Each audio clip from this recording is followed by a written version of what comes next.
Dear students, in this video, I'll explain a few spotting error questions related to the topic pronouns. So let's start today's video.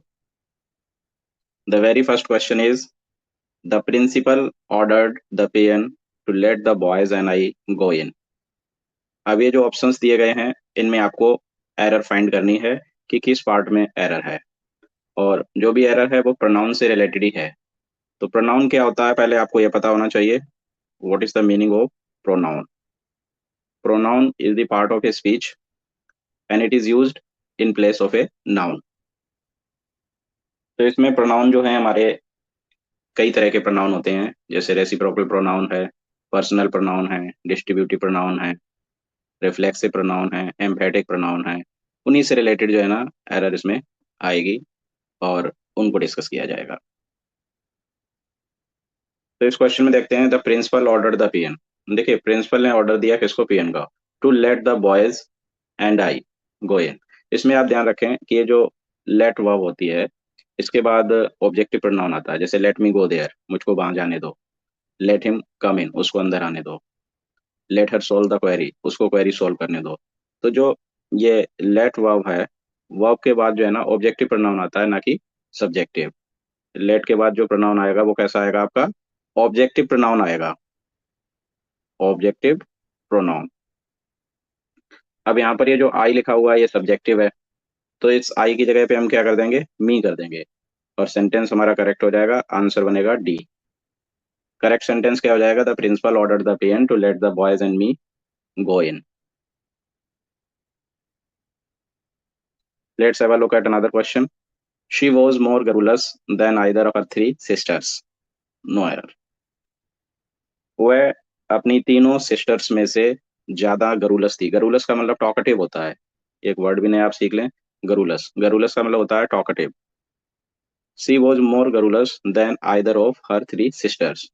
देखिए, जो either का use है वो to के लिए होता है, जैसे either of the two roads, either of the two brothers, either of the two sisters. जब हम दो की बात करते हैं तो आइदर आता है। आइदर का मतलब होता है दो में से कोई भी।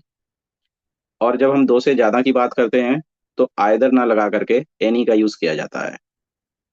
तो यहीं पे एरर हो जाएगी सी पार्ट में, क्योंकि बात हो रही है यहाँ पर थ्री सिस्टर्स की। तो जब थ्री की बात हो रही है तो आइदर नहीं आएगा, क्या आएगा? एनी आएगा। ऐसी नाइदर जो होता है वो दो में से कोई भी नहीं, उसके लिए उसका यूज किया जाता है। अगर दो से ज्यादा की बात होगी तो नाइदर भी नहीं आएगा, नन आएगा। यहाँ पर आइदर आया हुआ है तो इसलिए हमने एनी लगा दिया और सेंटेंस करेक्ट हो गया कि she was more garrulous than any of her three sisters. अपनी तीनों सिस्टर्स में से किसी से भी वो ज्यादा जो है ना गरुलस है, ज्यादा बातू नहीं है। Let's have a look at next question. He sent all the furniture to Patna that he had bought in Chennai. अब इसमें जो एरर है वो आपकी रिलेटिव प्रोनाउन से रिलेटेड है। जैसे ये दैट है, तो दैट क्या होता है? एक रिलेटिव प्रोनाउन होता है दैट। और भी होते हैं रिलेटिव प्रोनाउन, जैसे हु है, विच है, ये रिलेटिव प्रोनाउन होते हैं। और रिलेटिव प्रोनाउन का यूज उस नाउन से पहले होता है जिसको वो रिफर कर रहे होते हैं। तो यहाँ पर जो एरर बनेगी आपकी, ये दैट पटना के लिए नहीं आया है, दैट ही बॉट, जो उसने खरीदा था। तो खरीदा क्या था उसने? फर्नीचर को। तो फर्नीचर के तुरंत बाद दैट आना चाहिए। तो हम इसमें क्या करेंगे, ये जो टू पटना लिखा हुआ है इसको तो यहाँ पे लाएंगे। He sent to Patna all the furniture, और ये जो ऑल द फर्नीचर है ये दैट से ठीक पहले आ जाएगा। फिर फर्नीचर को ही वो रेफर कर रहे हैं, दैट जो है ना वो फर्नीचर को रेफर कर रहा है। He sent all the furniture to Patna that he bought in Chennai. तो एरर बनेगी आपकी बी पार्ट में। Let's have a look at next question. The articles published in this magazine are better than that magazine. Articles जो publish हुए हैं इस magazine में वो बेटर हैं देन दैट मैगजीन, उस मैगजीन से ज्यादा। देखिए, हमेशा जो कंपैरिजन है बराबर वालों की होती है। अब इसमें कंपैरिजन किसकी की जा रही है? आर्टिकल्स की, जो कि इस मैगजीन में पब्लिश हैं। तो किससे होगी? आर्टिकल्स ही होगी। आर बेटर यहाँ पर होना ये चाहिए था, are better than the articles in that magazine, in that magazine.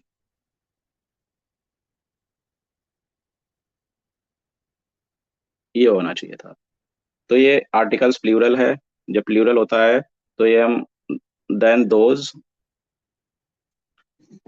In that magazine हो जाएगा। देन दोज, क्योंकि प्लूरल के लिए दोज का प्रयोग करते हैं और सिंगुलर के लिए दैट का। तो यहाँ पर आर्टिकल्स है इसलिए द रिपीट ना करके हम इस तरह से कर देंगे, than those in that magazine.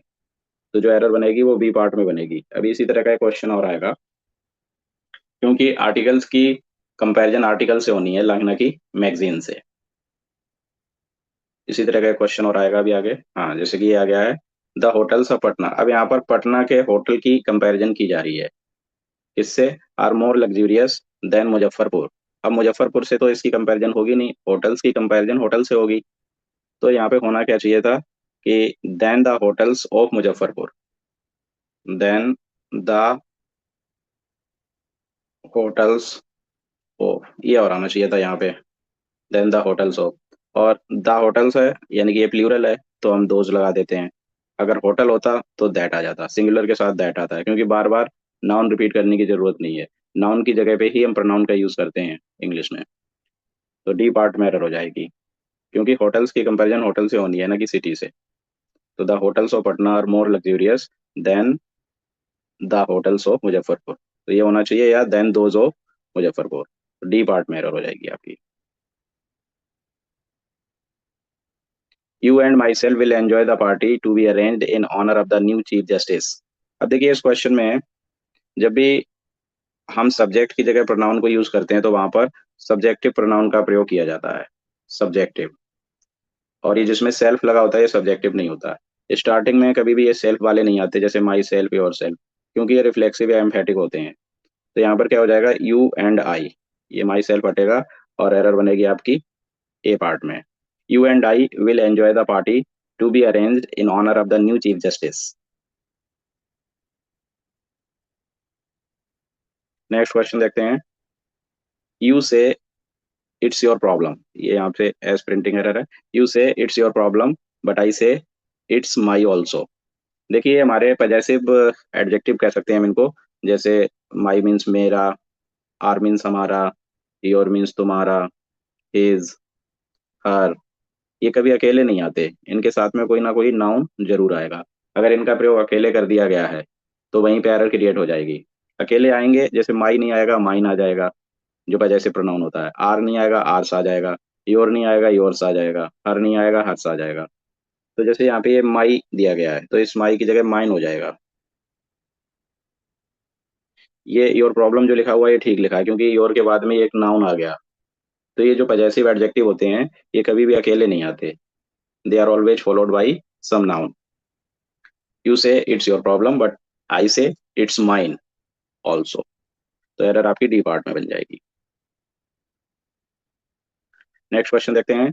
They who are in this room should not move from the place where they are standing, said the leader of the criminals. अब इसमें जो एरर है वो कहाँ पे है उसको डिस्कस करते हैं। They who are in this room, formal English में क्या होता है, जब हम किसी ग्रुप को जनरल वे में रेफर कर रहे होते हैं तो दे का प्रयोग ना करके दे की जगह पे दोज का यूज करते हैं। Those who are in this room should not move from the place where they are standing, said the leader of the criminals. तो इसमें एरर जो है ना ए पार्ट में बन जाएगी। जैसे those who have stone houses should not throw stones at others houses. जब हम जनरल वे में बात करते हैं तो दे की जगह मोर एक्यूरेट माना जाता है दोज को। Let's have a look at next question. Every of the five children standing in the corner of the room is dextrous in painting. पांचों चिल्ड्रन में से प्रत्येक जो है जो कि कोने में खड़े हुए हैं रूम के, वो पेंटिंग में निपुण है, एक्सपर्ट है। डेक्स्ट्रस का मतलब होता है एक्सपर्ट। देखिए इसमें जो एरर है, ये जो एवरी होता है, एवरी ये सिर्फ एडजेक्टिव का काम करता है। और प्रत्येक के लिए ईच का भी यूज करते हैं। ईच प्रोनाउन और एडजेक्टिव दोनों का काम करता है, प्रोनाउन का भी काम करता है ये और एडजेक्टिव का भी काम करता है। एवरी कभी भी अकेला नहीं आएगा, ये ध्यान रखो। अगर एवरी अकेला लिखा हुआ है, एवरी के बाद ये एडजेक्टिव का फंक्शन करता है तो इसके बाद एक नाउन जरूर होना चाहिए। अब यहाँ पर एवरी के बाद कोई नाउन नहीं है, तो यहाँ पे हम क्या कर देंगे, ईच कर देंगे। Each of the five children, standing in the corner of the room is dextrous, और एरर क्या बनेगी हमारी, ए पार्ट में बनेगी। तो कभी भी सेंटेंस में आपको एवरी अकेला नजर आ जाए तो वहीं पे एरर है, समझो। Let's have a look at next question. He asked for permission to go out but his father did not give, no error. He asked for permission to go out, उसने बाहर जाने की परमिशन मांगी लेकिन उसके पिताजी ने उस परमिशन को नहीं दिया। अब देखिए गिव ये ट्रांजिटिव वर्ब है। Give, give what, give it, permission की बात हो रही है तो यहाँ पर एक प्रोनाउन भी आएगा इट, क्योंकि नाउन ये परमिशन पहले आ चुका है तो अब ये प्रोनाउन आ जाएगा। और एरर कहाँ पे बनेगी आपकी, डी पार्ट में। She is such a brilliant student that I expected, देखिए सच के बाद एज का प्रयोग होता है रिलेटिव प्रोनाउन के रूप में। रिलेटिव प्रोनाउन के रूप में सच के बाद एज का प्रयोग किया जाता है।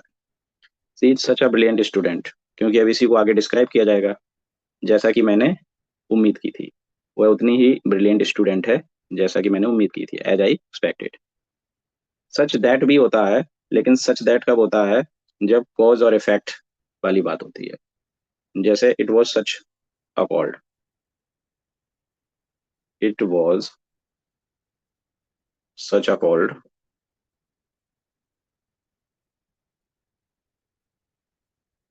दैट वी स्टेड इनसाइड, कि इतनी सर्दी थी कि हम अंदर रहे। तो ये इट वॉज सच अपॉल्ड ये कॉज हो गया, उसका रिजल्ट क्या हुआ कि हम अंदर रहे। जब कॉज और रिजल्ट की बात होती है तो सच दैट आ जाता है। और जब रिलेटिव प्रोनाउन के एज कब आएगा, जब नाउन को रेफर किया जा रहा होगा, जैसे ब्रिलियंट स्टूडेंट जिसको मैंने उम्मीद की थी, तो सच आ जाएगा रिलेटिव प्रोनाउन के रूप में।